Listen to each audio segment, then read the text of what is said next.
Komisi A DPRD Kota Surabaya menggelar rapat dengar pendapat atau hearing menindaklanjuti pengaduan nelayan Bulak dan Kenjeran terkait rencana reklamasi di kawasan pesisir Kenjeran Surabaya, Rabu, tanggal 10 Juli tahun 2024.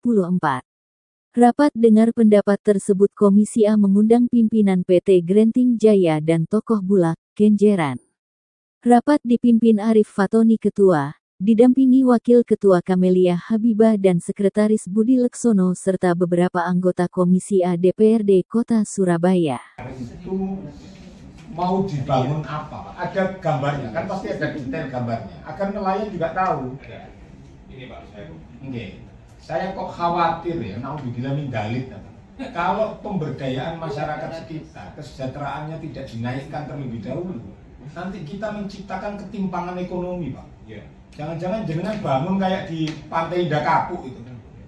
Saya dari nelayan Monorejo. Apa yang disampaikan Bapak tadi, tentunya itu menambah kekhawatiran saya. Karena apa? Dampak-dampak dari nelayan, kalau 1000 hektar itu dibuat pulau, otomatis nelayan itu kena dampak nomor 1. Awalnya kita bisa mencari wilayah sekitar, terus kita mencari lebih jauh lagi. 1000 kilo itu, kalau BBM itu sudah lebih dari 5 liter. Satu harinya kita sudah kehilangan 5 liter. Tuh, itu belum dampak ketika kita kena dampaknya reklamasi, airnya keruh, tentunya ekosistem itu berubah, hilang. Jadi kita harus mencarikan gimana. Belum itu kalau petani tambaknya, bibitnya, ikan bandeng, terus kemasukan air yang keruh, itu juga dampak udan. Jadi tolong diperhatikan dampak-dampak yang nyata. Ini ancaman. Iya, iya. Di samping nelayan, petani tambak juga resah. Hanya airnya itu keruh. Keruh ya. Dia kalau memasukkan air di tambaknya otomatis mati. Iya, iya. Itu. Jadi kami mohon tolong ini perlu diperhatikan dampaknya. Ini kalau saya tadi mendengar mau dibangun pelabuhan, mau dibikin ini bikin itu, tapi kalau ekosistemnya rusak, nelayan tidak bisa mencari ikan. Apa yang dibawa ke pelabuhan? Iya. Tong kosong, isi bensin itu bawa ke sana minta bensin. Mengalahnya rusak. Iya. Kita tidak bisa menjual, kita cari kemana? Dan itu berapa tahun bisa pulih kembali alam itu. Oke, Mas. Wonorejo Rungkut.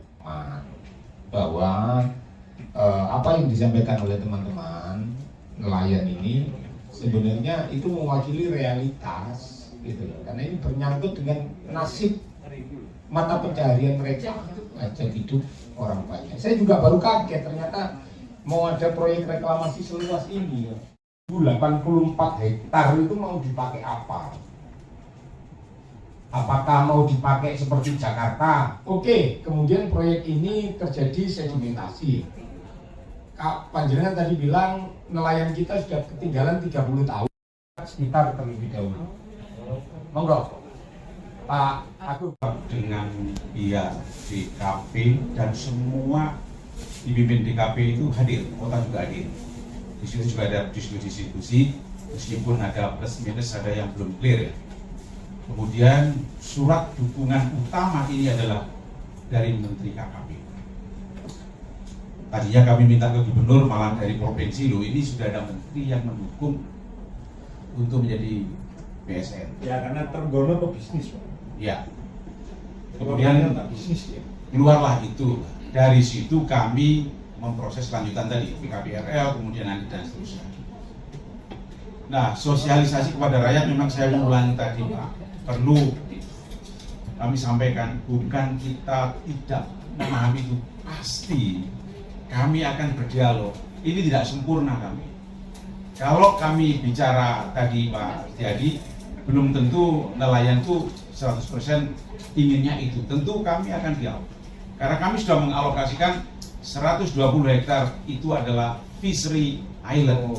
Apa saja nanti kami sampaikan. Ya, 120. Ya, Sambil ini ditampilkan, Pak. Oke.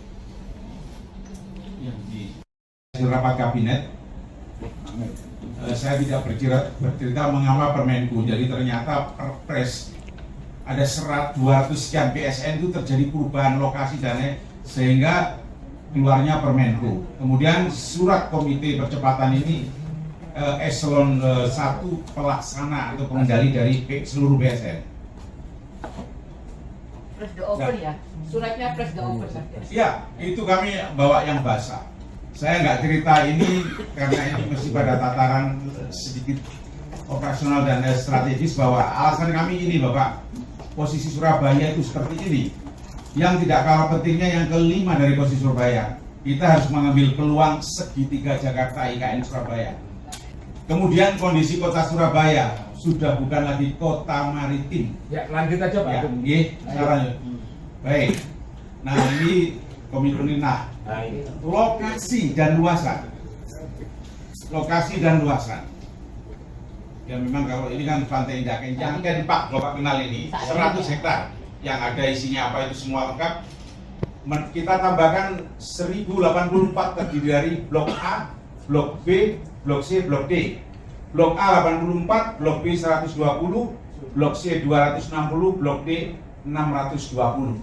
Nah, kemudian ini lintang bujur yang kami usulkan, merah-merah ini. Saya kira saya lanjutkan aja. Nah, rencana pembangunan ini adalah garis besar blok pen, Pak. Jadi apa isinya? Ini agak berbeda, bukan berbeda. Slide yang pertama tadi nanti detail pulaunya. Lanjut, saya lanjutkan ini. Ini saya kira tidak, karena ini masih rancangan blok plan yang akan kami ajukan ke KKP. Apa isinya? Tapi secara garis besar nanti slide yang satunya saya tampilkan. Kalau memahami ini agak sulit. Lanjut, yang pendek. Nah, yang pendek tadi di sana. Ya. Ini rencana kita ini 20 tahun Bapak Ibu. Reklamasi itu 5 tahun. 5 tahun. Kemudian 5 tahun ini sekaligus dengan pematangan kira-kira 2 tahun. Jadi kalau mau membangun, memancang itu baru tahun ke-7 kemungkinan. Ya. Ya, yang pendek. Ya, terus kanan ini Mas, yang ini Mas. Yang ini. Oke, ini, yes. Nah, sekaligus ini fokusnya. Ini rencana peruntukan, Bapak. Existing 100 hektar ditambah 84 akan dibangun ini, Bapak. Pariwisata, hunian, perkantoran, ini semua. Mohon jangan melihat ini. Oh, ini kok yang mana perikanan? Yang perikanan adalah seluruh pulau Blok B, Pak. Pelabuhan perikanan tidak hanya untuk nelayan kita saja. Nelayan yang di timur jangan jual ikan ke Cina, ke luar negeri. Ngedrop menjadi hub perikanan nasional di sini. Nanti di sini yang mendistribusikan, menjual ke pabrik-pabrik yang ada di daratan Jawa. Bahkan nanti setelah di industri baru, di industri dibuat bentuk lain, jadi jangan jual tanah, tapi jual stainless. Kita kan jual tanah, Pak, nikel. Ini tidak jual ikan saja, tapi dalam bentuk pengalengan. Pabriknya di sini nanti. Pengelolaan hasil. Kita tadi sudah sebut ada pasar ikan segar, pasti. Cold storage ini adalah untuk menampung semua ikan yang baik dari nelayan maupun dari nelayan mana saja, Pak. Sehingga industri perikanan di situ tidak harus tergantung ikan yang dicari orang sekitar Sukolilo dan terusnya. Ya. Oke, Pak. Itu komersil atau kompensasi nantinya ketika masyarakat sekitar itu terkena dampak sehingga aktivitas ekonominya berhenti sehingga mereka tidak mampu beli apa-apa, atau komersil? Komersil tapi dengan pertimbangan, Pak. Tapi kalau gratis gitu saya kira, karena nanti kita kalau dia berkewajiban membeli sesuatu tadi, ya tentu melewati ini, dia kan nelayan. Ya, oke. Nah, problemnya nelayan itu kan tidak terusir dari tempat tinggalnya. Tidak, nelayan ini kan terdampaknya mencari uangnya, Lahan kan gitu. Lahan. Nah, Nafkah. nah, terus semua nelayan yang ada di sekitar itu prioritas.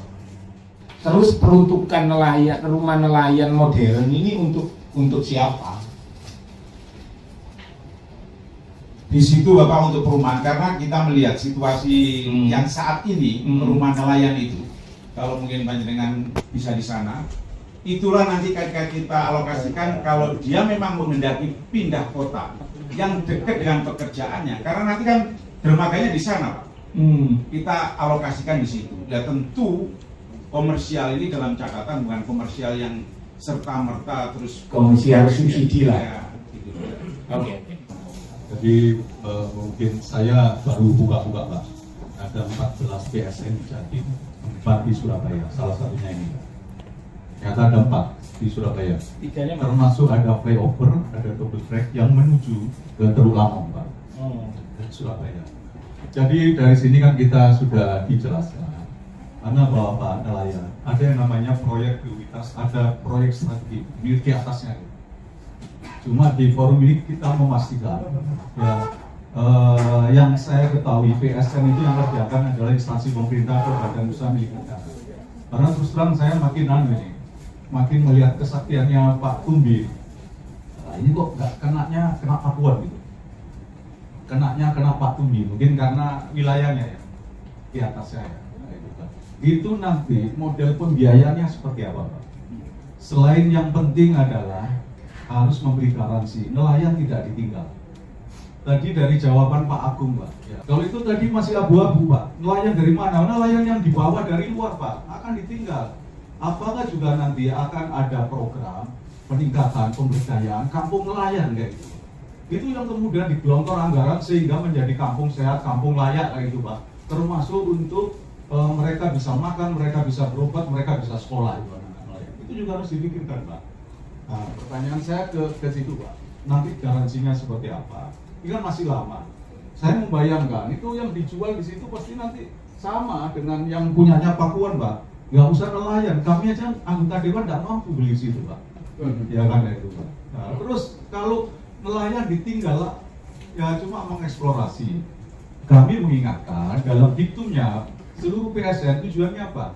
Untuk percepatan ya pembangunan dan pemerataan kemakmuran. Itu Pak, ini yang perlu saya ingatkan. Termasuk juga di dalamnya bagaimana menciptakan lapangan kerja semasif-masifnya lah itu. Dalam forum ini kami minta ada garansi dari Pak Tumbi misalnya, nelayan tidak ditinggal nanti akan apa gitu. Tentu bahwa Pak nelayan kita tidak bisa protes. Tapi sekali lagi kalau ini betul-betul merugikan nelayan Pak, kami di DPRD akan minta proyek strategi nasional ini dipindah saja ke tempat lain. Kalau tidak ada maslahat bagi nelayan sekali. Ya, biar ada maslahatnya ya juga bagi Pak Tumbi, tapi juga bagi nelayan sekitarnya. Tapi kalau sama sekali Pak, ya terutama juga mengganggu pekerjaan nelayan. Pantai Dengapu kan kemarin juga ada persoalan Pak. Ya kan Pak, nelayan kemudian makin sulit cari ikan kayak itu kan. Nah, seperti itu. Nanti karena itu Pak, harusnya ini memang PSN ini karena dampaknya dan eskalasinya besar. Ayo kita sama-sama mengawal. Sehingga betul-betul seperti tujuan PSN itu memberi kemakmuran yang sebesar-besarnya untuk warga yang di sekitar tempat PSN itu Pak. Kalau kita mau melawan susah Pak. Tapi kalau kita sudah membuktikan ternyata tidak bermanfaat sama sekali untuk warga, bahkan membesarkan warga, kita minta Pak supaya ini dibatalkan, pindah ke tempat lain. Itu pimpinan, terima kasih. Ketika PT Granting Jaya sebagai pelaksana proyek strategis nasional mau bangun reklamasi, mau melakukan reklamasi seluas 1084 hektar itu, nilai investasi yang dikucurkan berapa? Itu sumbernya pembiayaan dalam negeri atau luar negeri? Kalau dalam negeri, wah hebat betul jenengan. Pak sekalian, saya bukan Superman seperti yang dibayangkan. Saya ini juga pengusaha biasa, tapi niat itu utama. Dan mungkin tekadnya juga kami dari dulu mulai berjalan sampai hari ini masih siap, apalagi didukung dengan bapak-bapak dari anggota termasuk ibu dari para nelayan. Kami mungkin kalau mau jamin pun berani, karena itu kan bisnis ya Pak. Dengan kondisi sekarang mereka tuh masih bisa hidup dengan baik dengan ukuran mereka. Tapi kami yakin kami lakukan dengan 24 jam ada air, nggak mungkin mereka bertahan dengan kondisi cara cari ikan dengan seperti yang sekarang. Pasti lebih modern. Dan kami pun punya kepentingan juga dalam peningkatan hasil daripada pemanfaatan tangkapan. Jadi setelah mereka ditingkatkan cara penangkapan dengan lebih modern dengan kapal yang beda, apalagi mendapat satu training, saya kok yakin peningkatan income itu akan berlipat. Kami yakin. Nah, karena kami pun akan melibatkan diri untuk terjun bersama dengan mereka. Tentu kami ada tim khusus nanti yang bersama. Nah, untuk menampung semua hasil tanpa kecuali menampung semua hasil tangkapan-tangkapan. Iya, Pak Tumbi, yang panjenengan ganti perahu dan lain-lain sebagainya, itu sumber pembiayaannya dari PT Granting Jaya ataukah meminta Kementerian Kelautan untuk memberikan itu kepada nelayan? Saya mungkin akan lanjut nanti setelah kami uraikan. Jadi perubahan dari para nelayan untuk menangkap ikan, terutama alam sudah berubah, mereka pun harus berubah perahunya. Tentunya itu semua modal. Ya, tentunya pertama kami ingin keterlibatan dari pemerintah dengan kredit ringan. Artinya pemerintah yang menyediakan, bukan PT Granting Jaya. Dalam bentuk koperasi. Ya, berarti kan pemerintah pusat. Ya, kami berharap itu pertama. Kedua, justru bisnisnya ini yang kami handling. Nah, terutama cold storage, kegiatan processing, sampai semua hasil bukan cuma nelayan sekitar. Bahkan kami pun bisa men-set up semua produksi processing hasil laut itu dari Indonesia Timur yang selama ini diproses pada wilayah yang terbesar. Karena kami pun mendapat data Tanjung Perak itu adalah ekspor hasil laut terbesar di Indonesia. Oke, Pak Tumbi. Terakhir mungkin ini karena kita akan rapat soal untuk melaksanakan proyek strategis nasional ini berapa triliun? Jadi kami kan tentu harus ada kajian. Ya, terbuka. Terbuka Pak, harus terbuka. Jadi tidak mungkin kami sendirian.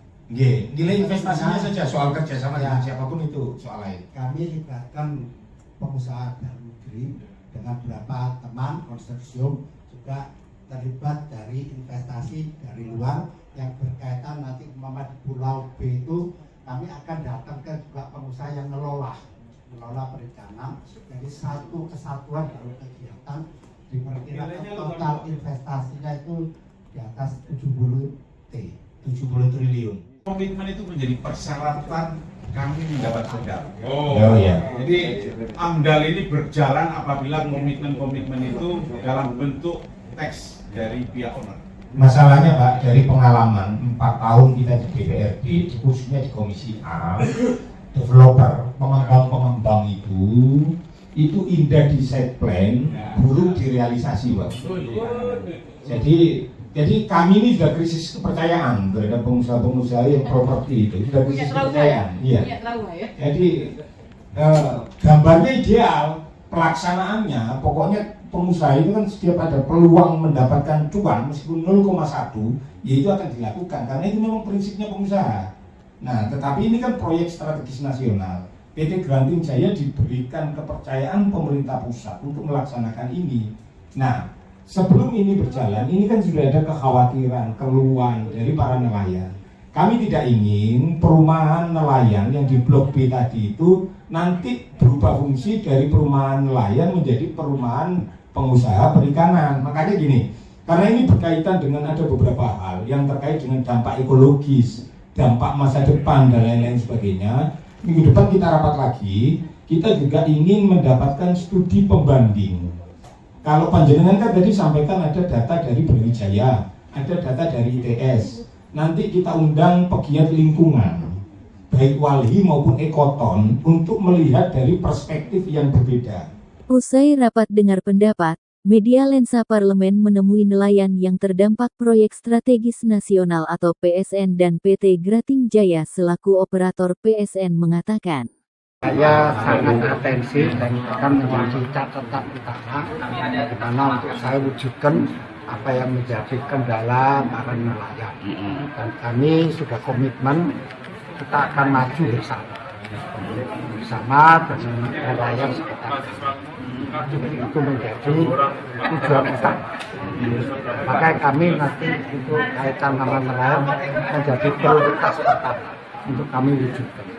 Mungkin nanti bisa koordinasi gimana pewujudannya awal itu sudah menjadi kajian dari pakar-pakar yang kami terlibatkan untuk mencari solusi yang terbaik untuk mengeliminir semua dampak yang ada. Kalau dibilang tidak ada yang kosong, semua perubahan itu pasti ada dampak. Tapi dieliminir seminimum itu pakar-pakar yang kami ajak bersama untuk memikirkan bersama. Apa pihak PT Grantik sudah melakukan kajian-kajian? Nah itu dari pakar-pakar yang kami libatkan itu memberi kajian.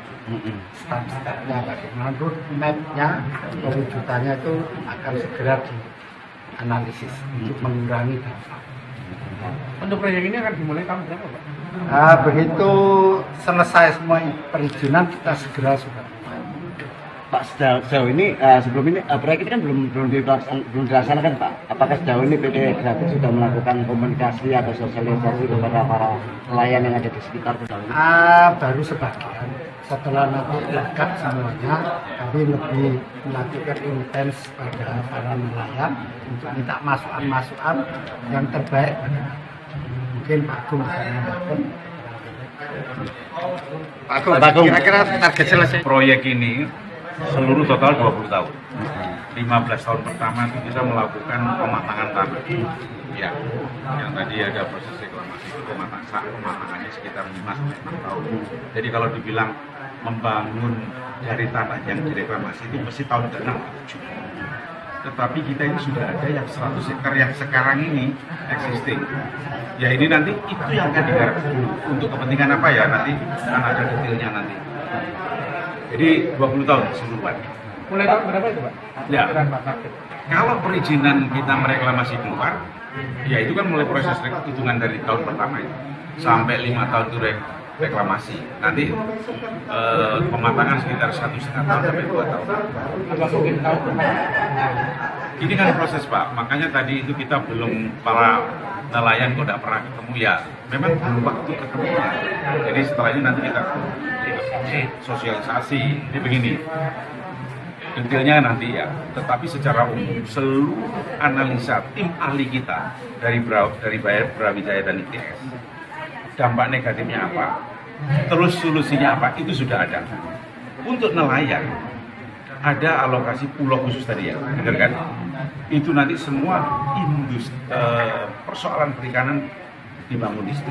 Dibangun dalam artian begini, industri perikanan, semua aspek perikanan. Misalnya tadi ada cold storage, pelabuhan perikanan, kemudian nanti tempat sandar perahu-perahu nelayan yang tangkap ikan yang sekarang ini tidak bisa ke laut, nanti bisa ke laut lagi. Ya, tadi dari satu pulau itu dibangun secara detailnya nanti. Tadi yang jelas di situ adalah seluruh aspek perikanan. Misalnya UMKM ada di situ, koperasi perikanan ada di situ, pengembangan sumber daya manusia BLK-nya di situ. Termasuk permukiman. Di situ nanti ada rumah-rumah nelayan kita bangun. Tentu nanti tingkat komersialnya rendah, jadi nggak terlalu tinggi untuk nelayan. Jadi sama nanti tidak bisa rumah mewah di situ, nggak ada. Makanya kita harus melihat setelah Jakarta jadi IKN, kita ada segitiga Jakarta, Surabaya, IKN. Kalau masyarakat Surabaya memanfaatkan peluang ini, nah peluang ini kalau dimanfaatkan salah satunya cara apa? Pengembangan wilayah. Intinya nelayan menolak dengan akan adanya reklamasi karena di situ ada hajat hidup yang harus dipertahankan, terutama nelayan yang masang pencari kerang, jaring, mancing, mencari jangkang, dan masih banyak ada nelayan yang lainnya. Terkait dengan hajat hidup itu kan kita harus bertahan menyampaikan karena kita punya keluhan kita sampaikan. Ya, alhamdulillah sudah diterima dengan baik. Terkait keluhan nelayan menolak dengan adanya reklamasi. Yang kedua, terkait kerusakan lingkungan. Bisa jadi nanti abrasi itu kan sangat berdampak sekali kalau sampai terjadi reklamasi. Ya mudah-mudahan forum ini bisa menyelesaikan, bisa memberikan masukan yang terbaik buat masyarakat nelayan yang ada di pesisir pantai. Pak, dengan hasil yang disampaikan tadi bahwa PT Granting akan memberikan bantuan, akan merawat nelayan, dengan janji-janji tadi seperti itu apa? klise aja, Pak. Klise. Kami ini sudah pernah berurusan dengan pengerukan. Makanya sebelum proyek ini jalan, kami gerak duluan. Karena kami sudah paham, kalau sampai izin sudah dikantongi, libas nelayan. Akhirnya apa? Matul siapa? Dengan alasan proyek strategis nasional. Sementara itu, Arif Fatoni menegaskan bahwa DPRD Kota Surabaya, khususnya Komisi A, menyetujui pelaksanaan PSN ini dengan syarat bahwa badan usaha yang melaksanakan proyek ini harus memperhatikan kesejahteraan masyarakat sekitar secara seksama. Nelayan yang dikhawatirkan nelayan adalah mereka tidak bisa melaksanakan kegiatan mencari ikan di laut. Nah, makanya tadi dalam paparan PT Granting Jaya itu kan kapal nelayan kita itu kan sudah ketinggalan 30 tahun dari negara-negara yang lain. Makanya kami ingin bahwa ke depan kapal-kapal nelayan itu juga diberikan fasilitas oleh PT Granting Jaya, termasuk bimbingan teknis bagaimana mengolah hasil tangkapan ikan itu agar langsung terserap ke pasar tanpa khawatir basi di tengah laut. Termasuk permukiman untuk nelayan. Termasuk permukiman untuk nelayan juga kami ingin itu diperhatikan. Mengingat ini kan seluas 1084 hektar. Artinya ada A, B, C, D. Nah, yang di B itu kan ada kawasan khusus perumahan nelayan. Nah, kami berharap masyarakat yang terdampak diberikan akses yang seluas-luasnya untuk bisa membeli kawasan pemukiman nelayan itu tadi. Kalau kemudian nelayan ada kesulitan soal pemberian kredit dari perbankan, maka PT Granting Jaya harus memfasilitasi itu dengan baik. Termasuk salah satunya adalah membentuk koperasi di mana para nelayan harus diberikan saham di koperasi tersebut sehingga uang bergulir dari masyarakat untuk masyarakat. Ujungnya adalah bagaimana masyarakat pesisir nelayan yang terkena dampak dalam pelaksanaan proyek strategis nasional ini kesejahteraan dan kemakmurannya bisa meningkat. Pembangunan proyek strategis nasional yang akan dibangun ini seluas 1084 hektar. Rencana peruntukan lahan terdiri dari Blok A 84 hektar, Blok B 120 hektar, Blok C 260 hektar dan Blok D 620 hektar, dengan biaya sebesar sekitar 72 triliun rupiah. Rapat dengar pendapat ini diharapkan dapat menjadi langkah awal untuk memastikan bahwa pembangunan PSN di Pantai Kenjeran dapat dilaksanakan dengan memperhatikan kesejahteraan dan kepentingan masyarakat pesisir secara menyeluruh. Diberitakan oleh Nur Afni, reporter Bambang Lensa Parlemen.